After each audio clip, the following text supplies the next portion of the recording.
Olá, boa noite, tudo bem? Hoje nós temos dois convidados especiais, a minha amiga Ana Uni, meu amigo Marcos Zanetti. Hoje nós vamos falar um pouquinho sobre a cannabis, sobre o nosso curso de novembro, né? Vou esperar as pessoas entrarem.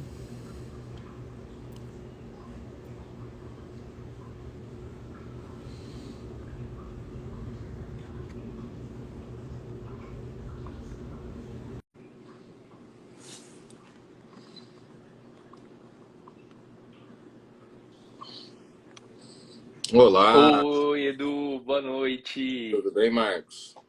Tudo bem, e você? Tudo jóia também. Muito bom de Estava bater esse aguardando a papo. Ana, aguardando as pessoas entrarem aqui na live para a gente poder discutir um pouquinho.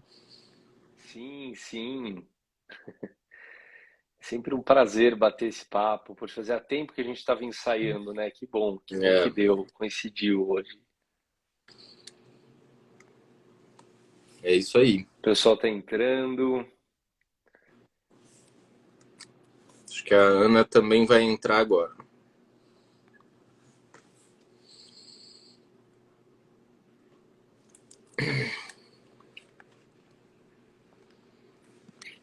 Ah, que legal. Muito bom. Ana já entrou? Ainda não. Eu aceitei o convite dela aqui, mas não apareceu.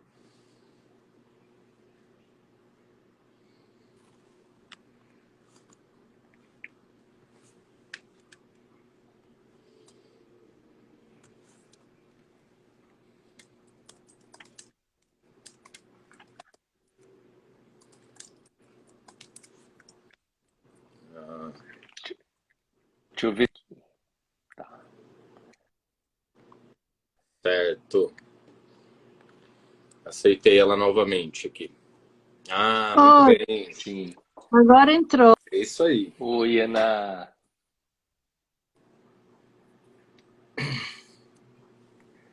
A Ana parece que está com a conexão um pouco instável. Isso.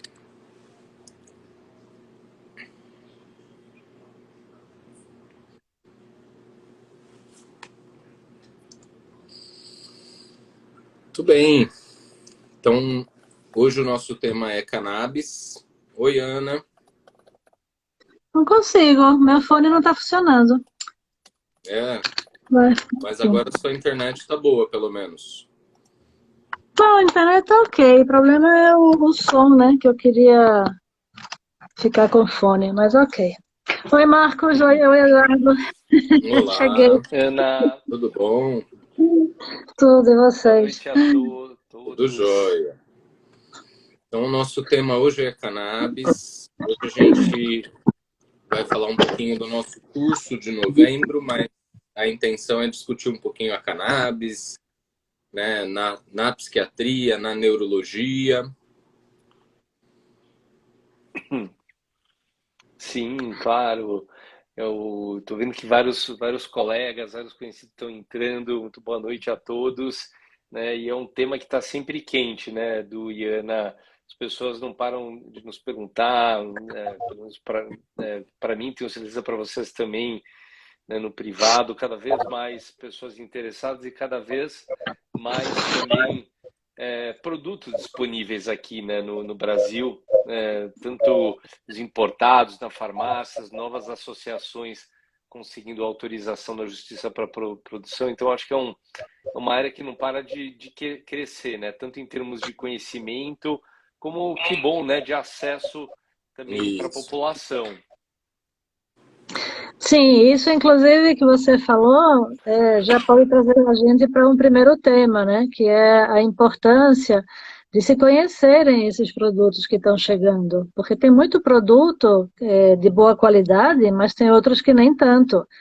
E aí a gente no curso fala sobre isso, né? Como escolher um produto, quais são as características que a gente tem que observar para saber se um produto é bom ou não, porque tem uma Tem muita pressão gente que mercadológica muito grande. que acaba comprando até produtos que não são muito legais na internet, né, por conta própria, não passam no médico, né? Isso é importante, né? Sim, Ter um acompanhamento médico, né? sim. Não, e desconhecimento, inclusive, das diferenças de produtos, né? O que é um full spectrum, o que é um broad, né? O que é um produto purificado, as várias Uhum. formas de apresentação e, principalmente, a forma de se começar a usar esse tipo de produto, que é totalmente diferente do que a gente pratica na psiquiatria tradicional e na medicina tradicional, né? Sim. Então, a gente vê colegas começando a prescrever canabidiol como se fosse um antidepressivo, né? Dizendo, ó, tome aí meio ml e volte daqui a 5 meses, né? É, E não é assim que funciona. é isso aí. Nossos pacientes acabam tendo um acompanhamento muito de perto, né? Por causa, né, dos sintomas e do uso da cannabis, né? A gente acaba conversando com muita frequência com os pacientes, né? É um mundo à parte, né? A gente tem tantos ativos quando a gente pensa nos canabinoides, porque aí que tá, a gente fala muito as pessoas falam muito canabidiol, né? Mas na Uhum. verdade não é só o canabidiol. O canabidiol é um dos ativos, né? São vários ativos, vários canabinoides, e isso também gera uma miríade de produtos, como a Ana falou, né? Broad, full, spectrum, isolados, mas mesmo dentro dos full spectrum, né, a gente tem tantos perfis diferentes de produtos, né? Variações assim, desde a concentração de canabidiol, relação canabidiol-THC, presença e concentração de outros canabinoides, como os terpenos, canabinol, canabigerol. E, e de fato, hoje existe um marketing muito agressivo, e eu vejo muito direcionado já ao público final, que, né, no fundo, são os pacientes, mas também são leigos, né? Então, né, e muitos médicos ainda que não estão habituados com o sistema endocannabinoide, com o uso clínico dos canabinoides, e acaba gerando muita confusão, mesmo ainda em relação à existência de evidências. Essa semana, uma pessoa comentou, né, no post que eu fiz sobre o nosso curso, que não tem evidências e que os preços são exorbitantes. Bom, primeiro que assim, se não tivesse evidências, por que a gente precisa de 4 dias, né, de um curso só para introduzir o assunto, né? É verdade. E sobre os preços serem exorbitantes, é verdade, ainda não dá para dizer que é um tratamento barato em comparação com outros tratamentos de saúde, mas também não dá para dizer que é dos mais caros em comparação com outros. É, Mas o fato é que o preço, eu tenho observado pelo menos uma redução nos preços, né, médios, se Sim, for ver. Eu acho que por várias razões, né, mas o custo médio do tratamento, o custo médio de um produto, né, se a gente for pensar miligrama por miligrama de canabidiol, hoje é muito menor do que 3, 4 anos atrás, quando esses produtos começaram a chegar no Brasil, né? sim. sim, e inclusive os produtos que têm alto THC estão cada vez mais, tem cada vez mais marcas trazendo. A gente não tinha opção antes, né? E agora a gente já tem algumas opções e está havendo competição e os preços estão caindo, né? Hoje eu acabei de fazer uma conta aqui e vi que o preço do miligrama de THC, por exemplo, varia entre R$ 2 e R$ 3, né? O miligrama, né? É óbvio que é caro, mas a gente não vai usar isso isolado, né? Usa junto com o CBD, a necessidade vai diminuir, né? Da quantidade de dose, isso ajuda. E os tratamentos que têm antidepressivos mais novos, por exemplo, também vão sair aí R$ 500, R$ 600 por mês, né, de antidepressivo. Antipsicóticos mais novos também são caros, né? Então, Venvance, né? Os estimulantes bem Venvance, eles vance. dexanfetamina, que É. aliás está sempre esgotado nas farmácias, está sempre em falta nas farmácias porque o pessoal não para de usar. O curioso é que ninguém reclama do preço do Venvance, né? Ou se reclama, não deixa de comprar por conta disso. Não, e muitos compram no mercado negro, né, a R$ 50 uma cápsula, né, para você ter noção, né, e estão pagando, entendeu? E estão fazendo uma coisa ilegal, que é comprar no mercado negro sem receita para um uso que não é médico, né? Então a gente está falando aqui de um uso médico dos produtos E lógico que a gente sempre vai ver qual é a melhor opção para aquele paciente e levar o custo em consideração. Mas não dá para dizer hoje em dia que é um tratamento impossível, né? Não é impossível, não. Não é, Fica tá, mais ou menos na média aí do que se gasta com remédio, né, com várias patologias. exato, está muito mais acessível do que já foi. As opções também de produtos estão muito maiores. Eu acho que só dos óleos importados são mais de 200, né, óleos e crescendo a cada semana registrados na Anvisa. E na farmácia também em breve já temos quase 20 produtos aí né, disponíveis. Então, assim, tanto o acesso como a variedade de produtos tem aumentado muito e o custo do tratamento em consequência tem diminuído, que é o que já se observava em outros países, né, nos estados americanos, onde se aprovou, né, o uso medicinal, no Canadá. Então, que com o tempo o custo vai realmente diminuindo. É claro que isso varia muito de né, paciente para paciente, de acordo com a dose e indicação. E acho que a gente podia falar um pouco, né, para o pessoal de quais Perguntaram condições. aqui se a cannabis medicinal já foi liberada no Brasil, já foi legalizada no Brasil. Depende do que a gente entende como cannabis medicinal, né? Porque isso aí tem uma questão semântica, né? Que né, existe, né, tecnicamente existe uma distinção entre cannabis medicinal e canabinoides, né, para fins médicos, né? Cannabis medicinal seria a gente usar, né, a planta, mesmo um extrato da planta, né, para fins medicinais. A gente, de certa forma, alguns óleos artesanais que hoje ganharam, né, de associações sem fins lucrativos que ganharam o direito de produzir na justiça, isso de certa forma não deixa de ser um produto de cannabis medicinal, mas né, um produto, um óleo, né, de grau farmacêutico que tem ali uma padronização, né, de dose. Isso tecnicamente não seria cannabis medicinal, mas um produto baseado em canabinoides, né? Isso é uma questão semântica, mas sim, né, temos na farmácia, as pessoas não sabem, mas a gente tem THC na farmácia desde 2017, as pessoas não sabem, né? Que é o Mevatil, que é o Nabiximols. Então, assim, não, já temos aí pelo menos desde 2017 THC para uso médico nas farmácias, tá? Não estamos aqui nem dizendo de importado, nem de óleo artesanal, estamos falando de um produto médico baseado em THC, de fitocannabinoide, né, que é um THC de planta, né? O Mevatil, ele vem, apesar de ser um produto isolado, né, de 2 canabinoides isolados, vem da planta. E eu acho que a gente podia esclarecer para as pessoas também quais condições que a gente já tem um nível, né, de evidência, né, poxa, de estudos surgindo frequentemente. Inclusive, assim, uma das coisas que eu pensei na hora que você falou que não existe evidência, né? Como é que não vai existir evidência se a gente tem várias revistas científicas atualmente que se dedicam a publicar pesquisa em cannabis? A gente tem associações médicas, né, de cannabis. A gente fundou a Associação Pan-Americana de Medicina Canabinoide. Então, como é que existe todo um ramo da medicina que é chamada medicina canabinoide se não tem evidência, né? Acho que a grande questão aí, e esse é um dos assuntos que a gente conversa bastante no curso, é justamente o que é que a gente chama de evidência, né? Porque uma coisa é o sistema da medicina baseada em evidências, que coloca a meta-análise como a evidência mais forte, né? E se a gente for pensar isso, de fato, a gente não tem muitas meta-análises. Mas a gente tem também um viés de publicação, porque as pesquisas com cannabis são rejeitadas, né? Então, a gente não consegue publicar também muita pesquisa com cannabis, não consegue nem fazer a pesquisa com cannabis por conta do problema do THC, né?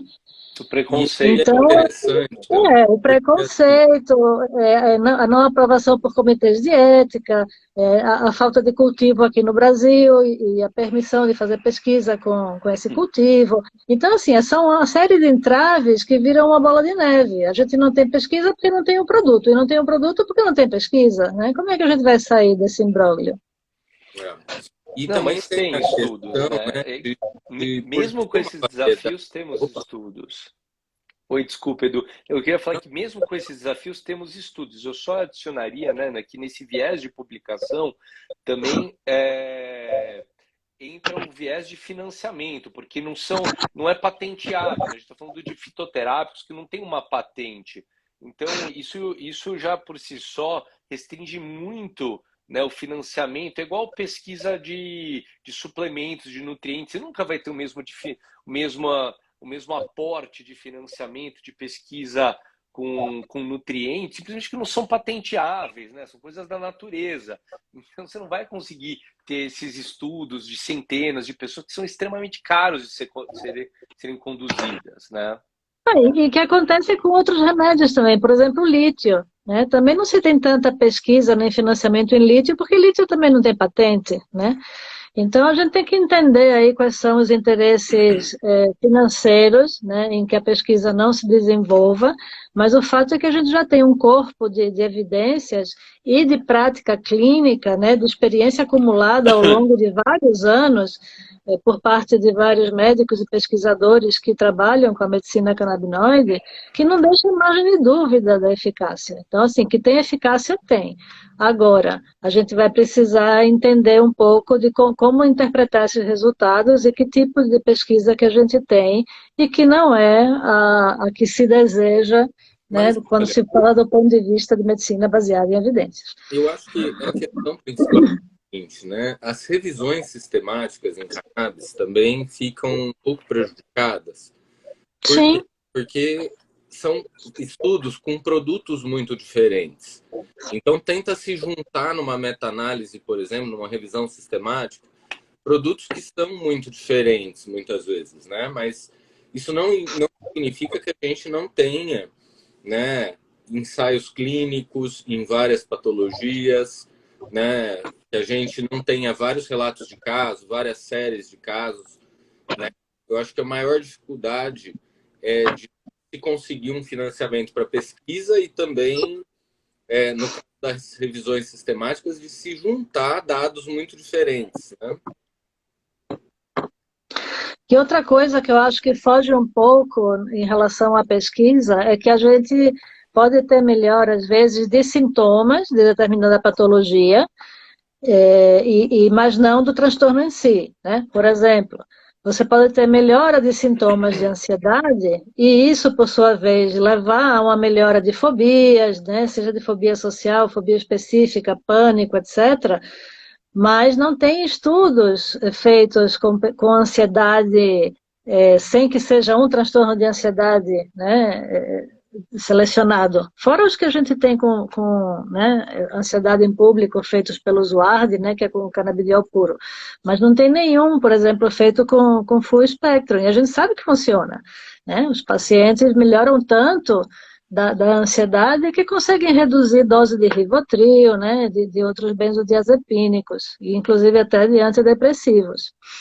Sim, existem séries naturalísticas de caso israelenses grandes, né, com cannabis medicinal, e aí, assim, é a planta mesmo vaporizada, né, e são em séries assim, você tem série de 800 idosos, né, mostrando que, né, com diferentes indicações e que, né, esses pacientes reduziram polifarmácia, reduziram dose de outros medicamentos. Então, sim, não temos esses estudos controlados, mas as pessoas também tratam essa evidência. As pessoas têm muito pouca. É muito curioso isso, né, Ana? Eu e a Ana, a gente tem bastante experiência com ciência, já publicamos bastante, né? Então, assim, podem buscar nossos nomes no PubMed.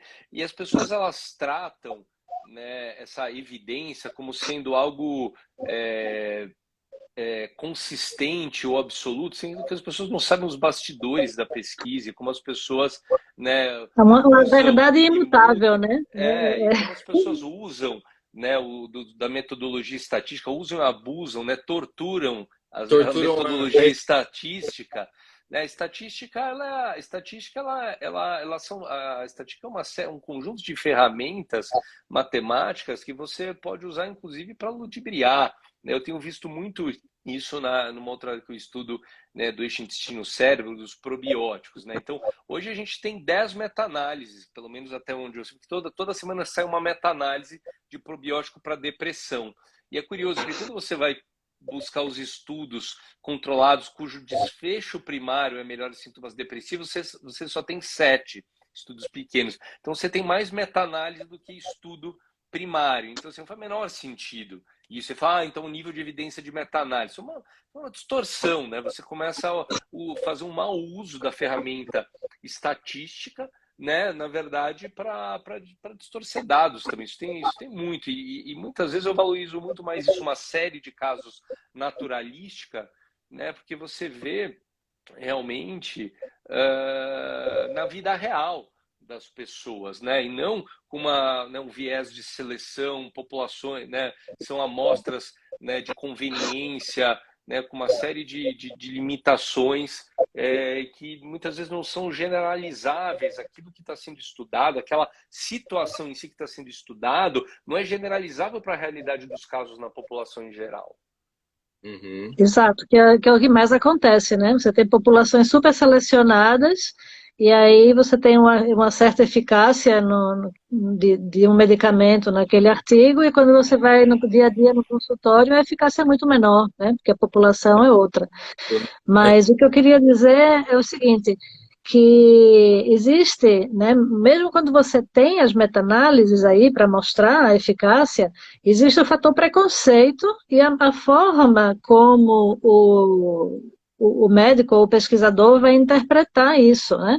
Porque, por exemplo, a gente tem as meta-análises na epilepsia refratária, né, de Dravet e Lennox-Gastaut, com o CBD purificado, que foram as pesquisas que fizeram com que o FDA aprovasse o Epidiolex, que é o CBD purificado. Daí você tem uma série de meta-análises também mostrando, de estudos, na verdade, e uma meta-análise mostrando que o CBD full spectrum, ou seja, com 0,3% de THC, é igualmente eficaz do que o CBD purificado, com a vantagem de que você vai usar metade da dose, porque você tem um efeito comitiva, então tendo um pouquinho de THC, a dose necessária vai ser menor, você tem menos efeitos colaterais, e em alguns parâmetros mostra que até foi melhor quando tem um pouquinho de THC. E ainda assim, apesar disso, vários médicos insistem em dizer que somente se pode usar na epilepsia o CBD purificado, né? E são contra o uso de um produto full spectrum. Mas você tem a evidência aí publicada, né? Mas eles não querem ver. No autismo acontece muito isso também, né? Assim, no autismo já ficou claro que o óleo full spectrum parece ser melhor, né, no caso, do que o CBD, né? Então, No acontece autismo, na nas verdade, duas não tem vidas. ainda estudo publicado com o CBD purificado, né? Tem um estudo em andamento, mas que ficou prejudicado pelo início da pandemia, mas a gente já tem 7 ou 8 estudos com full espectro no autismo publicados, ou seja, você tem mais evidência com full do que com isolado, e muitos médicos insistem em prescrever o isolado porque tem medo do full. E nesse sentido do autismo, é um ótimo exemplo de, mesmo com todas essas limitações que a gente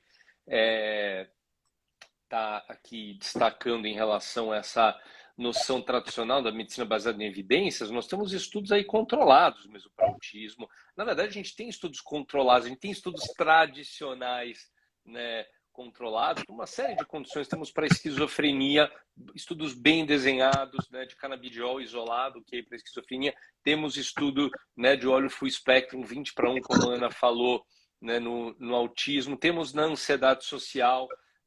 Assim, falar que não tem evidência, nossa, isso é uma distorção. E é muito engraçado, né, como a literatura ou mesmo as sociedades médicas tratam, né, dois pesos, duas medidas. Por exemplo, eu tenho comparado muito, né, refletido muito sobre como a sociedade tem reagido, as sociedades médicas e a sociedade, as evidências, né, ou a possibilidade de uso médico de canabinoides, com agora com os psicodélicos, né?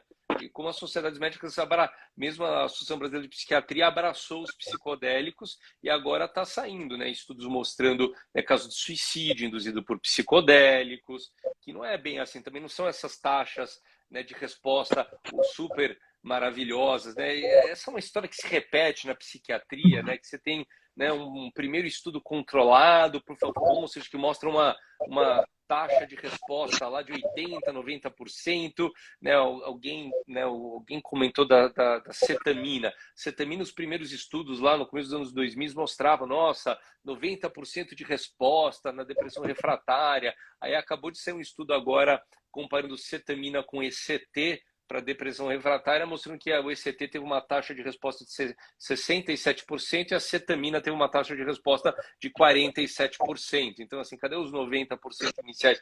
E essa é a história natural, né, de tudo que a gente vê de novo que vai surgindo na psiquiatria, né? Umas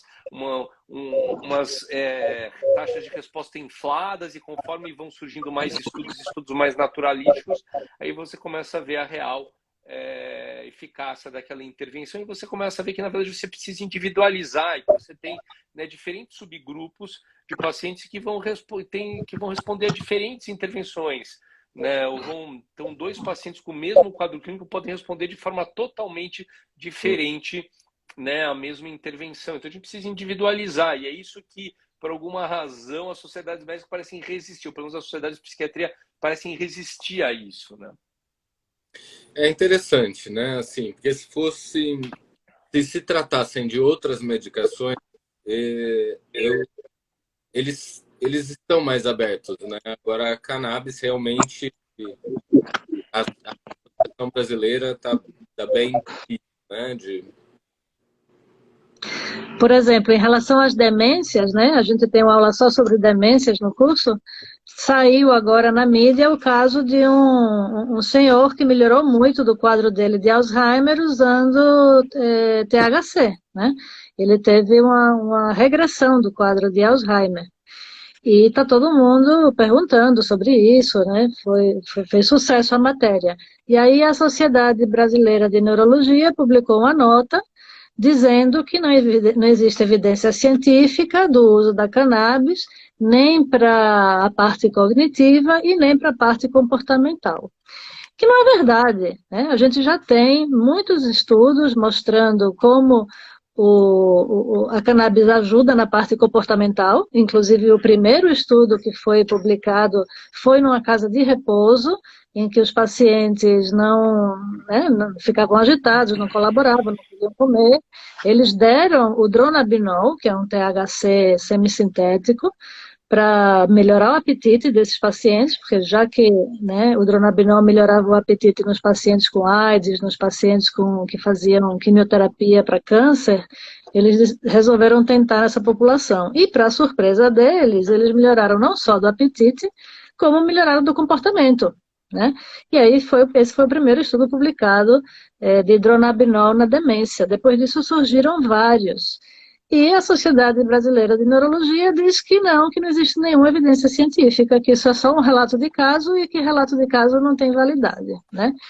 Então fica muito, muito complicado, né? Mas isso não impede que a gente faça o nosso trabalho, e a gente já faz os nossos cursos há vários anos, pelo menos desde 2018, 2019, já temos vários médicos que passaram pelos nossos cursos e hoje em dia prescrevem, né, e fazem os acompanhamentos das nossas supervisões, e todos muito satisfeitos, né? Não conheço nenhum que tenha dito, me arrependi, acho que isso é uma terapêutica que não tem lugar na medicina, né? Muito pelo contrário, todos se encantam, todos começam a usar, e é muito gratificante. Porque na prática clínica também a gente vê umas respostas com a cannabis que a gente não consegue ver com outras medicações, umas respostas mais completas, né? Então, por exemplo, você vai tratar um paciente com toque, ele melhora do toque, mas melhora da ansiedade, do sono, do humor,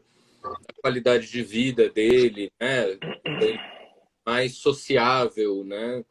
Então, isso a gente não vê com tratamentos tradicionais, né? Sim, sim, ele vai além, né, de resolver só os sintomas, ele melhora muitas coisas. Melhora a vida da pessoa, né? É. Contando aqui sobre tratamento de Tourette e TDAH com cannabis, né? Então, tratamento de Tourette e TDAH com cannabis, né, envolve o uso de THC também, né? Então, THC é fundamental para tratar tics e para tratar o déficit de atenção, né?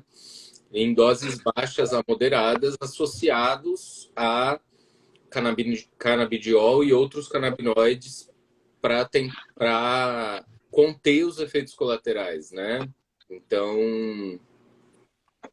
mas é muito útil, né? Eu tive vários pacientes que não respondiam a nenhuma combinação de medicamentos para Tourette e que teve uma resposta muito boa com a cannabis, né?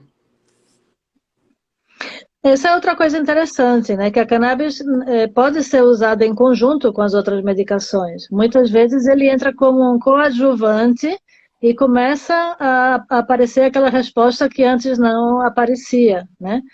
Então, ele, para todo caso que não responde aos tratamentos tradicionais, eu acho que deveria ser cogitada a possibilidade, né? A possibilidade para quem tem Tourette seria a cirurgia, né? Seria estimulação cerebral profunda, né? Então, antes de mandar para uma cirurgia, eu acho que vale muito a pena tentar. Sim. Sim, sim.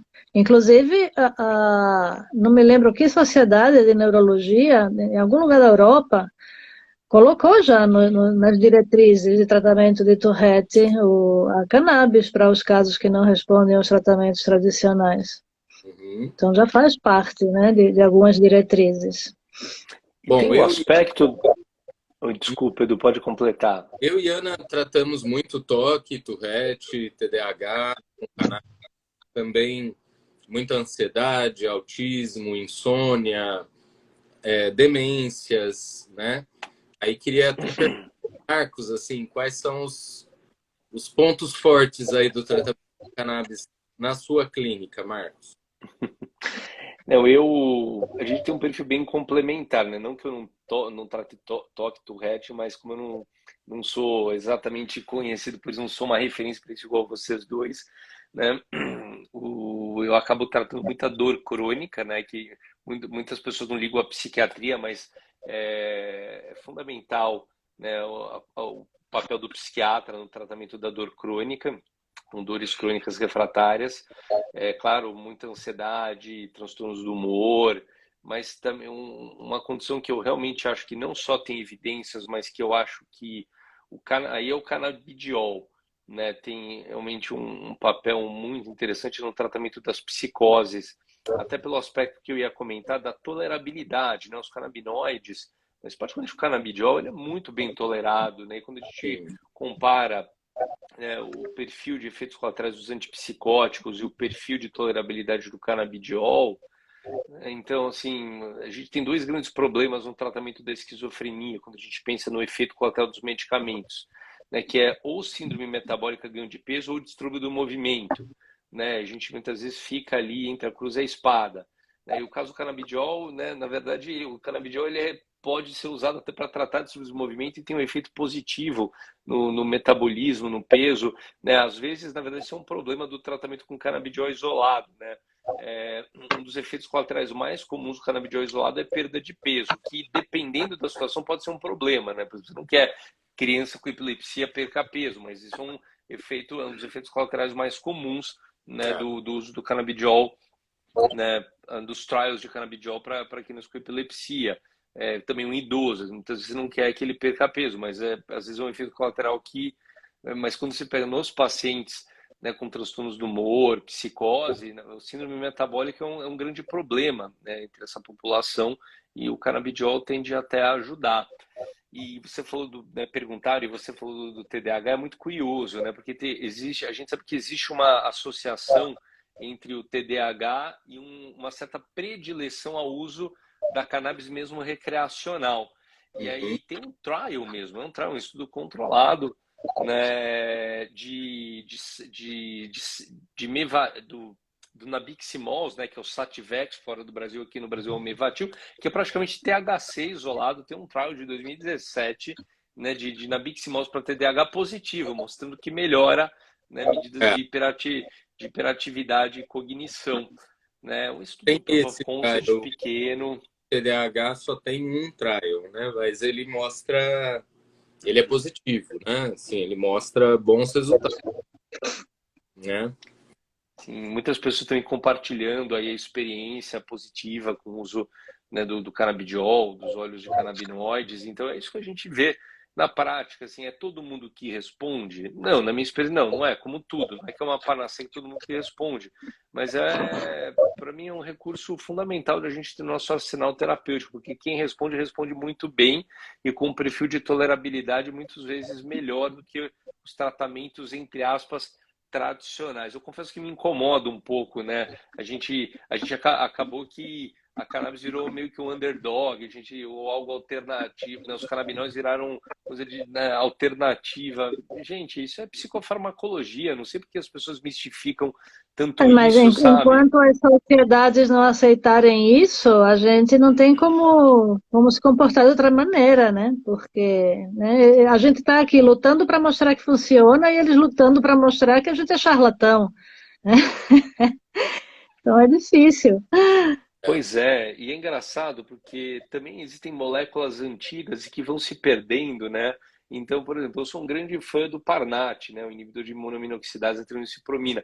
E eu ouço de psiquiatras mais novos hoje, nossa, mas na residência falaram que não podia usar, que não pode usar, que é Não, muito tóxico. tem vários psiquiatras que nunca prescreveram Parnat e não sabem como usa, né? É um absurdo. Tem várias medicações que são interessantes e deixam de aparecer, né? De ter, como por exemplo a Pimosida, né? O Orap que saiu, Pois é. agora o Sotian, né? O Associam passou um tempo sumido, parece que, né, vai voltar.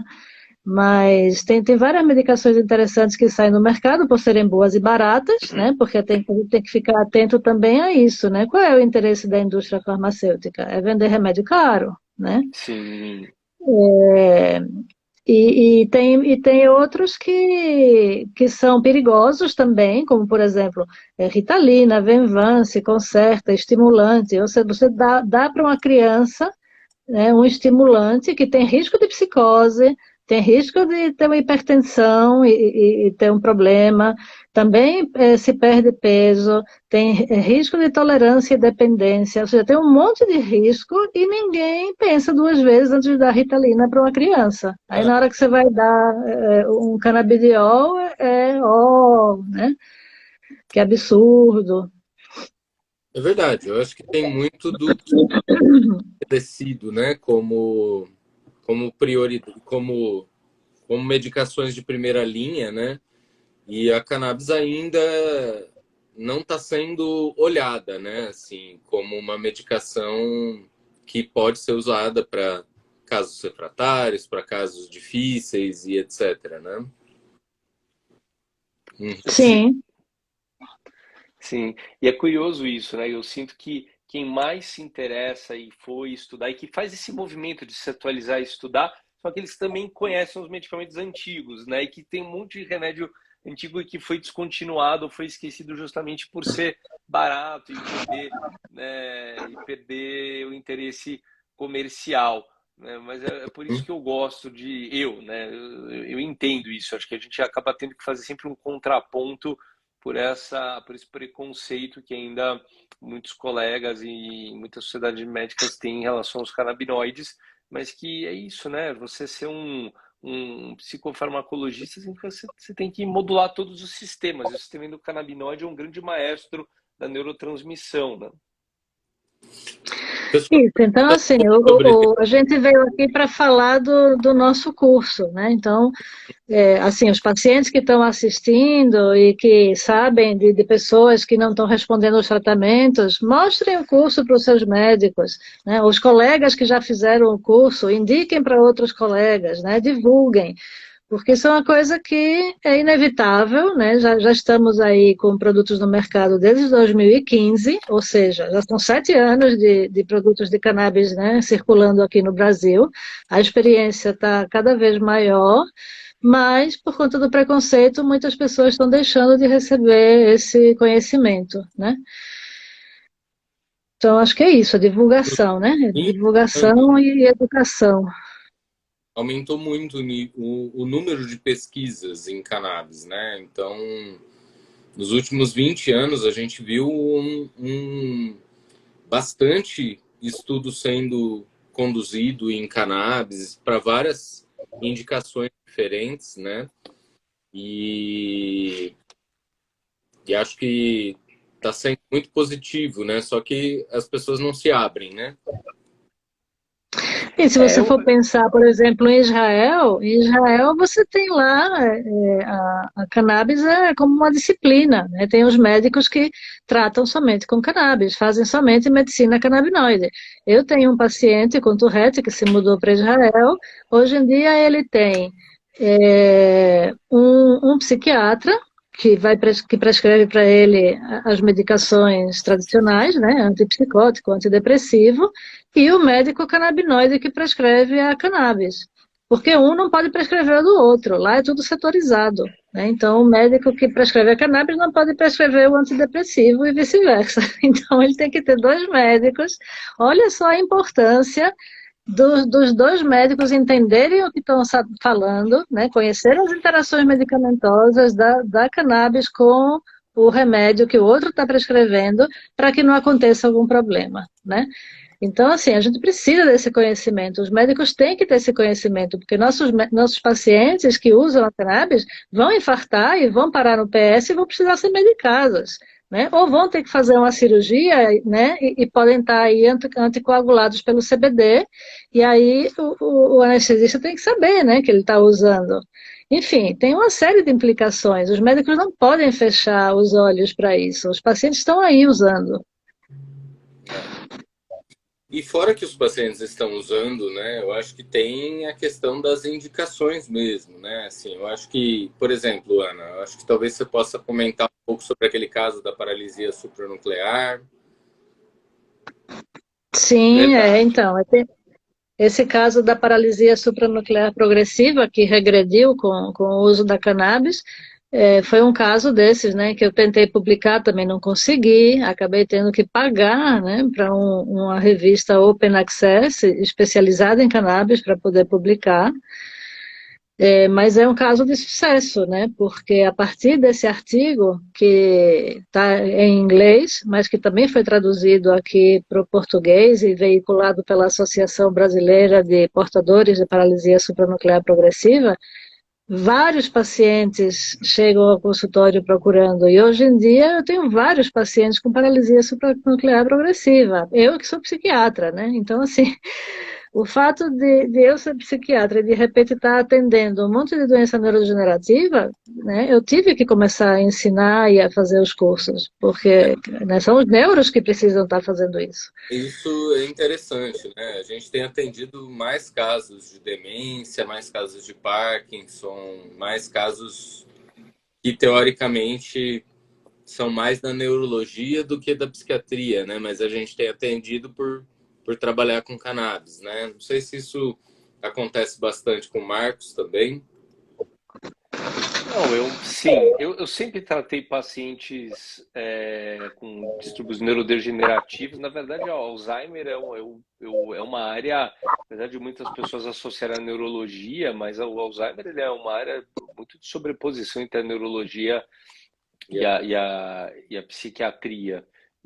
Mas sem dúvida chega bastante, e é muito curioso, né? Porque quando você vê a evolução natural da demência, mesmo Alzheimer, né, no final o paciente pode começar a apresentar distúrbios do movimento.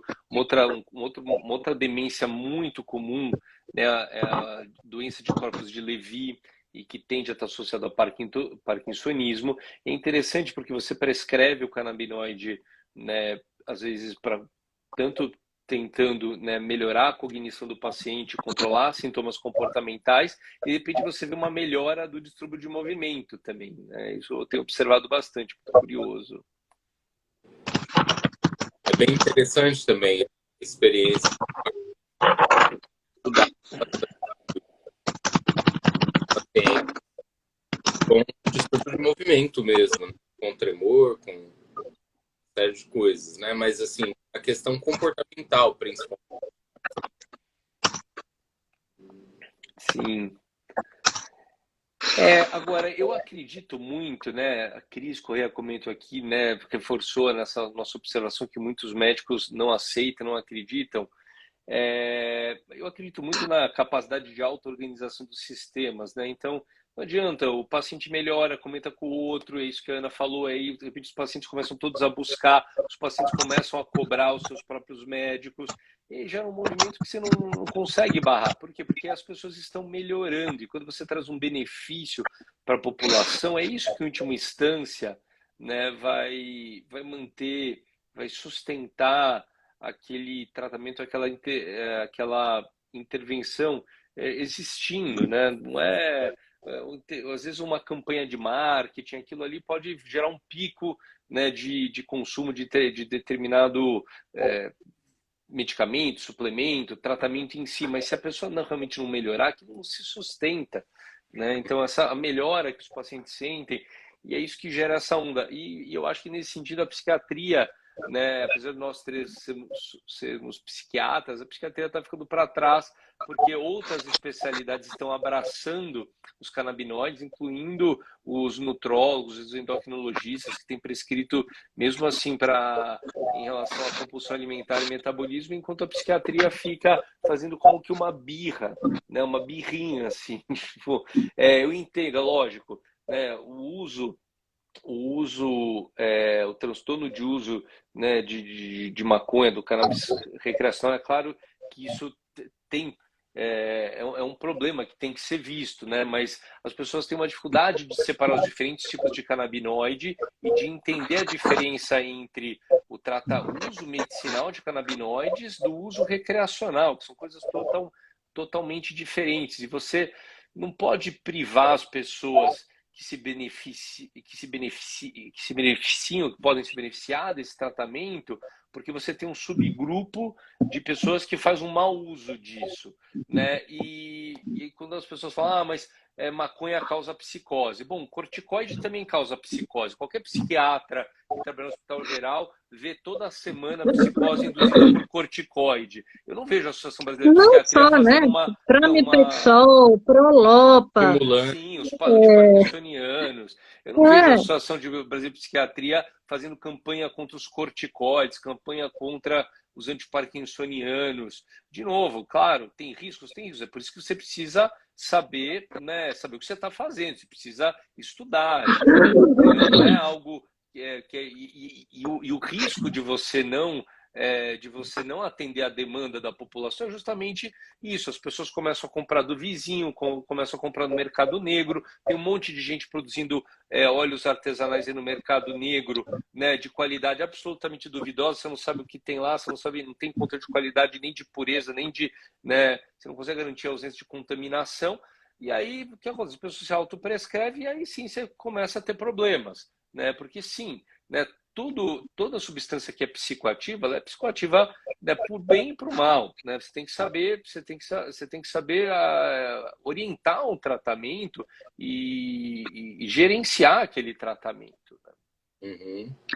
esse é outro problema, né? Que é o da automedicação. E que no caso da cannabis fica mais complicado porque as pessoas acham que porque é planta e porque é natural não tem problema. E não é bem assim, né? Veneno de cobra também é natural e mata, né? Então, assim, a gente tem que enxergar a cannabis como um remédio e o tratamento é médico, né? Não dá para cair nessa de, meu vizinho me deu o frasco dele porque ele não se adaptou. Posso tomar? Como assim? Você vai tomar para quê? Por quê? Como? Né? Que mais que você toma? Né? Tem muita interação medicamentosa. Isso é extremamente importante. E as pessoas não estão levando isso a sério, né? Acham que não, que porque é natural pode tomar. Eu acho que tem esses dois extremos, né? Eu acho que tem dois extremos que têm uma dificuldade de entender o limite, né, do recreacional e do medicinal. Tanto as pessoas que têm um preconceito e que têm uma dificuldade de entender, né, que o uso medicinal tem benefícios e que você não pode privar as pessoas que teriam benefício porque um subgrupo faz um mau uso ou que tem um potencial de efeitos colaterais, como qualquer tipo de tratamento tem um potencial de efeitos colaterais. E no outro extremo, você tem pessoas que idealizam e têm uma dificuldade de entender que o uso recreacional ou o mau uso do algo que poderia ser usado medicinal também pode trazer malefícios, né? É Então, interessante, nesse sentido, é interessante que eu fui dar uma aula num congresso em São Caetano, né? E me chamaram para falar sobre cannabis. E aí eu apresentei os efeitos colaterais do THC, né? E aí um dos alunos falou exatamente isso. Falou, mas várias coisas que você está falando do THC, que o THC aumenta risco de psicose, aumenta risco de ansiedade, acontece com outras medicações também, né? E por que a resistência é tão grande com a cannabis, né? A gente tem essa resistência muito grande, né? Mesmo assim, os efeitos colaterais são relevantes, claro, né? A gente tem que saber o que está prescrevendo, mas assim, com outras medicações essa reação toda não acontece, né? Eduardo, coloca o link do curso, que eu não sei porque eu não estou conseguindo entrar na live aqui pelo computador. Eu não sei se eu consigo. Peraí, deixa eu ver se eu consigo colocar o link. Eu te mando ele aqui no teu WhatsApp. Uhum. Mas é exatamente isso que você falou, Edu. A gente tem tanto preconceito como idealização, né? A gente precisa ter uma visão técnica sobre o assunto. Exato. Né? Sem paixões. Sem paixões. Sem Exato, paixões. Sem paixão, né? Dos dois lados. Exato. Sem ódio e sem idealização, idolatria, né?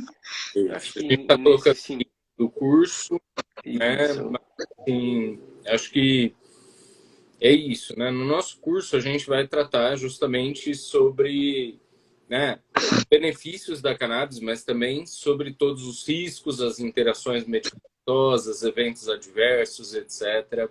Né? Então, acho que é isso, né? A gente precisa conhecer a medicação como qualquer outra, né?